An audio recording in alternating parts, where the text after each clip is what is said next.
Hi and welcome to this chess video. I am Fidemaster Ingvar Jóhannesson from Iceland, or Sibit. And yeah, a small apology for, well, I had to take a break for almost 2 weeks now. A very busy period in my life, but fortunately things are clearing up pretty nicely. And we should be able to cover the Tata Steel Tournament, both the Masters and the Challengers, which I find very interesting as well. But most of the energy I will put into the Masters. Now the first game I'm going to look at is a very interesting matchup from round 1, which is Ding Liren against Magnus Carlsen. Of course, Carlsen the world champion and world number 1. And if we have a look here at the performance rating in 2018. These are the two best players of 2018. Ding Liren had a phenomenal year. As you can see here, he won 18 games, drew 40 and only lost 1. And actually from late 2017 and for the majority of 2018, Ding Liren was in the middle of a 100-game unbeaten streak. So he played 100 games at a very high level without losing a game. The game that he lost, I will put a card here if you're interested to see that. And his rating performance over this period was 28-37, and Carlsen was second. Unusual high number of draws for Carlsen in 2018, but 12 of them were in the World Championship match. So a very interesting clash to start off the first round. The almost undefeatable Ding against the world champion. Here we see the starting rank. Magnus Carlsen is indeed the number 1 seed. Mamedyarov is the 2nd seed, and then we have Ding Liren. He's the 3rd seed, and these are they're all world top 4 players. Only Fabiano Caruana is missing here from world top 4. And then we have a very nice field with Anand, Vladimir Kramnik, former world champion, as well as Vishwanatan, another former world champion. And then we have some young guns like Vishy, a veteran, Timur Rajabov, who's making a bit of a comeback. The young gun, Jan Krzysztof Duda from Poland.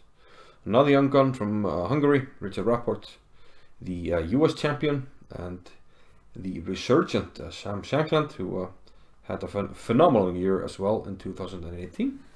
Then we have the young Fedoshev from Russia, the Indian Vidit, and Horden van Forest from the Netherlands, who will have a tough time in this tournament and will have to fight very hard not to become a punching bag in this one, as he is severely outrated in every game. But let's just move on to the game. We have Ding Liren with the white pieces against Magnus Carlsen. And what does Ding open up with? He plays knight to f3,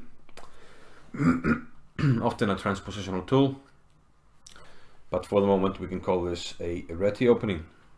Knight f3, knight to f6 by Carlsen, and now g3 by Ding. And here Carlsen surprises a little bit. Of course, d5 is the most common move. Black can also fianchetto himself. Yeah, d5 is a nice move, but he played b5. And this indicates that he wants to perhaps imbalance the game at a pretty early stage. Black is challenging already here on the diagonal. He wants to put the bishop here to counter White's bishop, which will land on g2. And most importantly, Black is playing against White's c4 move, which is very often played in the structures where you fianchetto the bishop here on g2. You will play c4, which helps your bishop to control the diagonal. Ding plays at d4, now e6, and Black is more or less ready now to attack the center with c5, which is indeed what Carlsen did after bishop g5. He played c5. Challenging the center, and yeah, at times Black seems to get harmonious development out of this line. You know, bishop comes here. This bishop is ready to either capture or come to e7, and just castle and play from there. Now here, Ding played a novelty. This move has not been played before, at least according to my chess database, and it was the move d5. Now, of course, the knight is pinned and can't take. You can take with a pawn, but then I will most likely take on f6 or play knight to c3, and I'll win back the pawn on d5. Also, the pawn on b5 is hanging, so this, you know, this coordinates black's forces. So Carlsen opted for queen to a5.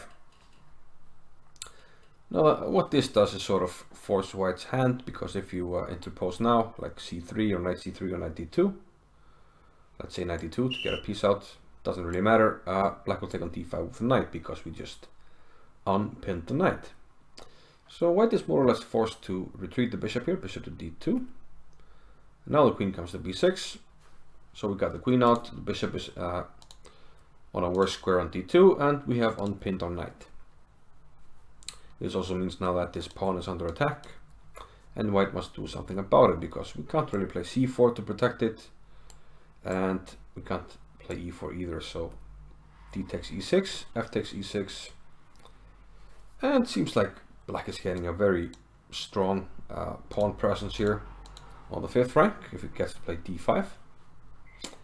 And Ding decides to challenge immediately the pawns on b5 and c5 by playing a4.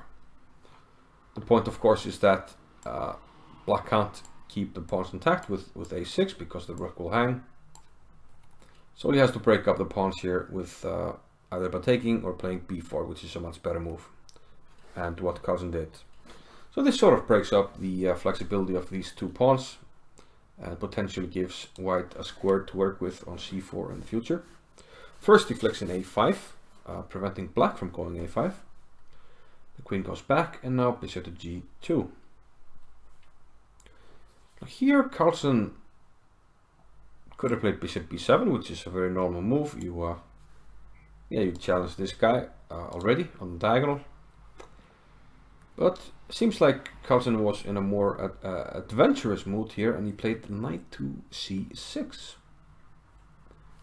Now the problem with this move is after knight e5, which Ding played, is that this knight is pinned. Bishop is very strong here, and it's eyeing the rook here on the diagonal.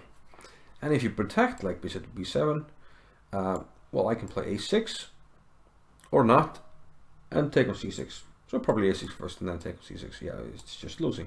So you can also play like queen c7, but then a take, and you have a very bad pawn structure, and this square becomes, you know, that much more juicy. But Carlsen had a simple idea. He took on e5. This sacrifices the exchange, but after d5 we see that, well, black has a very nice development, a big influence of pawns in the center of the board, and there's some potential for this bishop not to get back into the game, and also more importantly not to get back to the defense of the king here on the king side if it were to go there, which is, yeah, the most natural place for the king. Now black might have a threat here of playing bishop a6, which would open up an attack on the bishop on a8. So Ding plays a6, which gives the bishop a square on b7. Now the natural move here is to play something like bishop d6 and get castled, but first Carlsen plays bishop d7.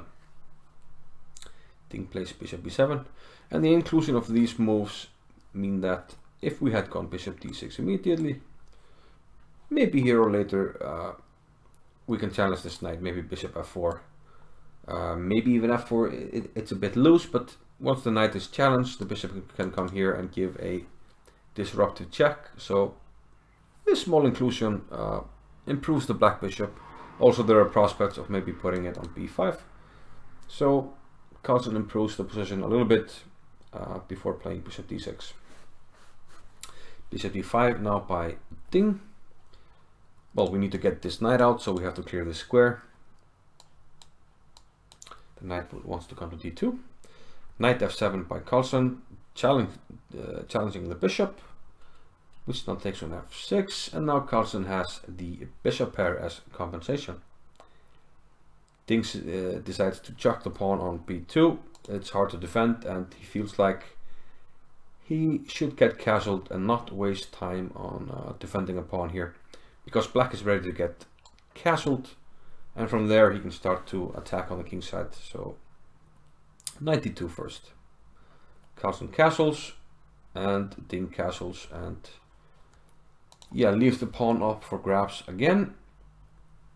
And again, he could have defended it, but if you spent a move on something like rook b1, which is very passive, black can start to initiate actions on the king side.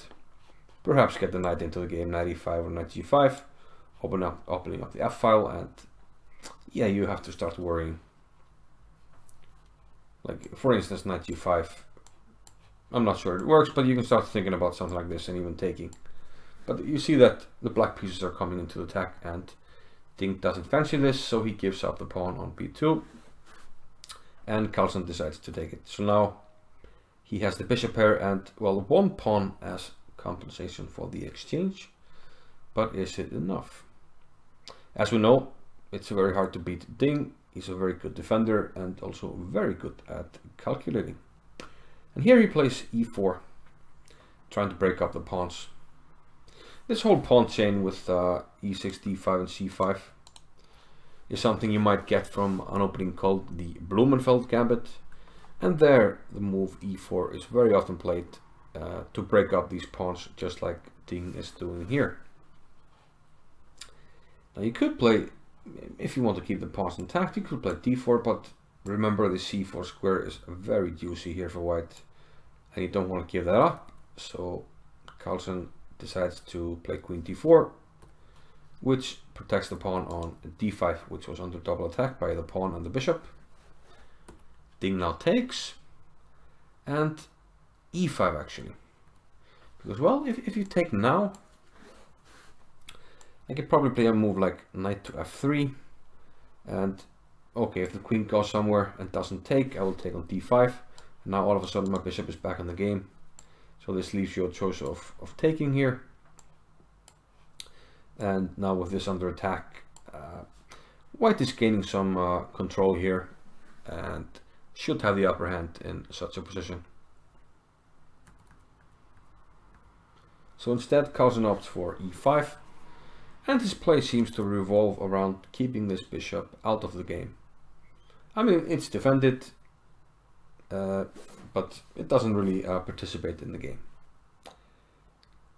So Ding offers a queen trade, which Carlsen of course refuses because he's down material and playing for compensation. Queen to d3. Again, Carlsen avoids the trade. f3 by Ding, which looks like a useful move. I mean, you're weak on the light squares, so this shores up a little bit of light squares. Also gives you some potential of getting a square here on e4 for a knight. And knight d2 was indeed played. Knight g5 now by Carlsen. And after bishop to c6, we had the bishop to h3. And here, Ding decided to give back the exchange. Otherwise, if it doesn't, things are starting to get dangerous. If you play a move like rook to f2, the bishop can retreat to f5, and the white position is a bit difficult here. And we can start opening up for our pieces here. So first of all, you have to be careful about the c2 pawn, and also this bishop f5 attack. Oops, I didn't mean to do that. Opens up the h3 square, which gives a rather annoying fork here on h3. So Ding decides to go bishop to b5 here, trying to get the bishop back into the game, gain some control of the light squares. These squares firmly under white's control. And yeah, this bishop isn't really super special, so I mean, if white can keep control here, let's say yeah, get the pieces back into the game, play bishop c4, knight to e4 at some stage. Then he should have the upper hand, but Carlsen found a very nice way to eliminate that possibility. He took on f3. So we have 3 defenders and 3 attackers, but this tactic works because after knight takes f3, which was played, we have a move e4. So the queen is hit, and then we will take on f3. This is what happened in the game. Knight takes f3. And now because of the attack on h2, you have to take on f3. Carlsen took with the queen, and after queen takes, pawn takes, and king to f2. A draw was agreed. White will capture this pawn. And with opposite colored bishops here, there is nothing to play for. This is a dead draw. White can't really press, even though he has a nice pawn here. Whenever you bring the king over here to press the pawn, we will maneuver a bishop to this square, protecting everything, and bring our king here to fortify things, and there's no way to make progress. So a draw was agreed here. So early fireworks, but unfortunately they sort of vanished very quickly, and we ended up in an endgame that was drawn. So I mean, a solid result for Carlsen. Black against one of his nearest rivals. But yeah, this is a long tournament.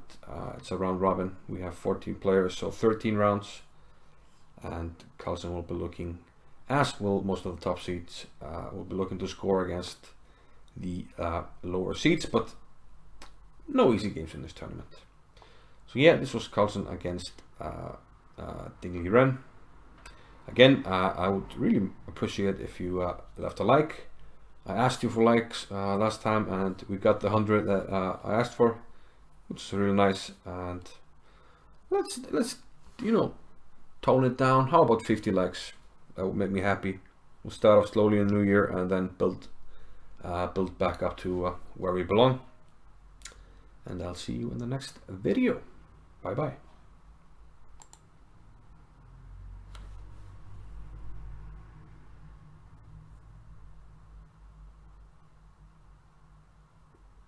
Subscribe button, you know, there's also going to be another video and stuff, and you know, maybe you click it, maybe you don't, you know, it's up to you. Okay, but okay. Okay, but okay.